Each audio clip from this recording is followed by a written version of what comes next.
नमस्कार, हा आहे आपला भाग डे 1 मधला पार्ट 2। तर आपण घृष्णेश्वर मंदिरात गेल्यानंतर महादेवाचे दर्शन घेतल्यानंतर आपण वेरूळ लेणे पाहायला आलेलो आहोत। हे बघा, इथे पाटी होती की मंगळवारी हे बंद असतं, तर तुम्ही त्या हिशोबाने प्लॅन करा। इथे गेल्यानंतर हे बघा, हे जे वयस्कर लोक आहेत त्यांना फिरवण्यासाठी हे खूप मोठं आहे, तर त्यामुळे त्यांना फिरवण्यासाठी हे आहे आणि 150 रुपये तिकीट आहे।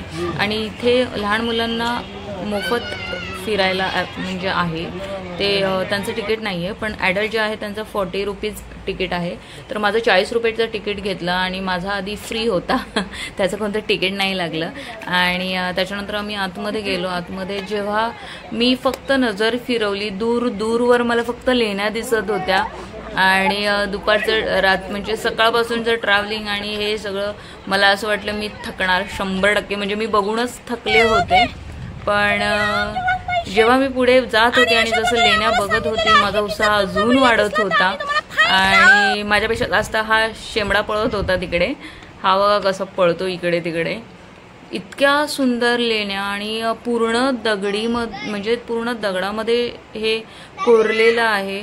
प्रत्येक ठिकाणी ज्या ज्या लेण्या आहेत तिथे नंबर दिले होते, जसं की लेणी कोणती आहे त्याचा नंबर दिला होता आणि प्रत्येक लेणीमध्ये महादेवाचं मंदिर म्हणजे पिंड आहे। प्रत्येक लेणी म्हणजे अशी एकही लेणी नाही मला दिसली की ज्याच्यावर सुंदर असं कोरीव काम नाहीये महादेवांचं किंवा पार्वती मातेचं, गणपती बाप्पाचं आणि छानशी पिंड।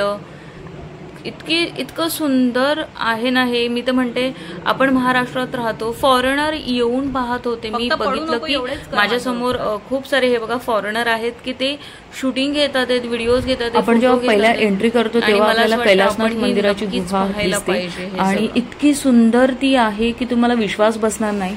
अशा 34 लेण्या इथे आहेत, जो की 1-1.5 किलोमीटरच्या अंतरावर या वसलेल्या आहेत आणि पूर्णच्या पूर्ण काम कोरीव आहे। खरंच खूप सुंदर आहे आणि तुम्हाला माहिती असेल की युनेस्कोने जागतिक वारसा स्थान म्हणून आपलं हे लेण्यांना घोषित केलेलं आहे किंवा 1983 साली हे घोषित केलंय युनेस्कोने की हा जागतिक वारसा आहे म्हणून। आणि अशा प्रकारे तुम्ही बघाल तर तुम्हाला माहिती आहे की मी जसं आधी पण सांगितलं की वेरूळ गाव हे त्याचं बेस विलेज आहे किंवा या गावात ते बसलेलं आहे। आणि इथे आतमध्ये कोरीव काम जे आहे ते 5व्या ते 10व्या शतकाच्या कालखंडात कोरलेल्या म्हणजे एकूण 34 लेण्या आहेत। याच्यामध्ये 12 ज्या आहेत त्या बौद्ध लेण्या आहेत म्हणजे 1 ते 12 क्रमांकावर, आणि 17 लेण्या ज्या आहेत त्या हिंदू आहेत म्हणजेच हिंदू लेणी, जे की 13 आणि 29 असे आहेत, आणि 5 जैन लेणी आहेत जे की 30-34 लेण्या आहेत, म्हणजे हे नंबर दिलेले आहेत 30-34 वगैरे। आणि इसवी सन 1951 साली भारत सरकारने या लेण्यांना राष्ट्रीय स्मारक म्हणून घोषित केले आणि त्यानंतर ती भारत सरकारच्या पुरातत्व विभागाकडे सोपवण्यात आली होती। जसं मी तुम्हाला आधी म्हटलं तसं युनेस्कोने इसवी सन 1983 मध्ये वेरूळ लेणीचा समावेश जागतिक वारसा स्थळांच्या यादीत केला। तर अशा प्रकारे या लेण्या आहेत आणि लिटरली हा बघा इतका सुंदर। इथे थोडंसं ना काम चालू होतं जे की त्याच्यामध्ये थोडंसं बांधकाम चालू होतं असं मला वाटतं, आणि इथे ना ने-आण करण्यासाठी ट्रॉल्या पण होत्या। हा एवढा मोठा परिसर आहे केऊचा, मला असं वाटतं 1 किलोमीटर झाला हा परिसर केऊचा ना संपतच नाही। म्हणजे ही वेरूळ लेणी जी आहे खरंच बघण्यासारखी आहे। मी तर म्हणेन एकदा तुम्ही नक्की इथे व्हिजिट करा, तुम्हाला कळेल। आणि ऍक्च्युली आम्ही दुपारनंतर आलो, तर मला असं वाटतं तुम्ही अर्ली मॉर्निंग या आणि पहिले महादेवांचे दर्शन घ्या, घृष्णेश्वर बाप्पाचे दर्शन घ्या आणि त्याच्यानंतर केवला व्हिजिट करा। खूप छान आहे, खूप बघण्यासारखं आहे। ऍक्च्युली इथे व्हिडिओ काढण्यासाठी अलाव नाही आहे, मी चोरून घेतलेत। आणि खूप मोठी लेणी आहे, म्हणजे जवळपास खरंच मला तर आश्चर्य वाटतं की ही पूर्ण दगडामध्ये कोरलेली आहे त्या काळी। So it's amazing. ऐका ना, हे बघा माझ्या मागे तुम्ही बघू शकता इथे नंबर्स दिलेले आहेत। ऑसम। खरं तर मी चालून दमले ऍक्च्युली, आता असं वाटतंय बस झालं, कारण की मला हनुमान बाप्पाच्या पण मंदिरात जायचंय की जे भद्र हनुमान मंदिर आहे तिथेही जायचं आहे। पण मी इथेच एवढी थकली आहे आणि पुन्हा उद्या सकाळी मला ट्रेनही पकडायची आहे.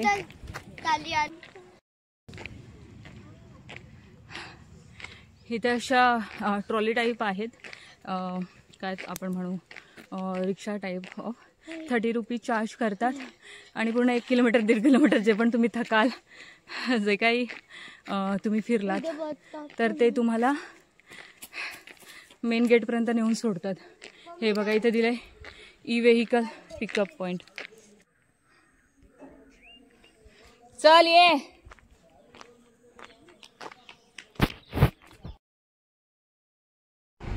हे थोडक्यात एक मॅप आहे जो की दिलेला आहे आणि हा जो रस्ता आहे तो आता आपण पाहिला ना, ते काम चालू आहे त्यामुळे तो बंद आहे.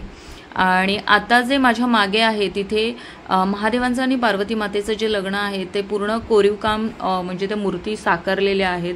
पूर्ण कोरीव काम इथे दाखवलेलं आहे, म्हणजे सगळ्या विधींपासून अगदी प्रत्येक विधी इथे व्यवस्थित दाखवलेली आहे. आणि त्याच्यानंतर इथे जे आहे ते शेवटी लग्न झाल्यानंतर आपण जसं गेम खेळतो ते परातीत काहीतरी खेळतो, तर तेही याच्यात खूप सुंदर कोरीव काम दाखवलेलं आहे. इनफॅक्ट इथे जेव्हा 7 फेरे घेतो तर ते कुंड जे आहे तेही इथे दाखवलेलं आहे किंवा त्याचंही कोरीव काम केलेलं आहे. आणि अतिशय सुंदर बघण्यासारखी ही लेणी आहे, वेरूळ लेणी. विचार करण्यासारखी गोष्ट की आपण महाराष्ट्रात राहतो आणि आपण पाहत नाहीत आणि बाहेरचे फॉरेनर येतात आणि ते पाहतात. तर मला असं वाटतं, मला प्रत्येकाने म्हणजे हे लेण्या किंवा आपला जो वारसा आहे तो बघावा आणि तो एक्सप्लोर करावा. आपल्याला माहिती असायला हवी ही प्रत्येक गोष्ट. आणि अशा प्रकारे लेण्या आमच्या पूर्ण झाल्या आणि ट्रॉलीमध्ये बसून आम्ही व्हेकल घेऊन गेलो गेटपर्यंत. आणि ह्याच्यानंतर भद्रमारुतीचं मंदिर जायचं आहे, तर त्यानंतर तुम्ही माझा पुढचा भाग बघाल जे की डे 1 मधला पार्ट 3 असणार आहे. सो माझ्या व्हिडिओला लाईक करा, माझ्या चॅनलला सबस्क्राईब करा आणि जास्तीत जास्त शेअर करा आणि तुमचं प्रेम असंच राहू द्या. आणि आतापुरता बाय. आणि माझा नेक्स्ट व्हिडिओ नक्की बघा कारण की तोही तुम्हाला खूप आवडणार आहे, डे 1चा पार्ट 3.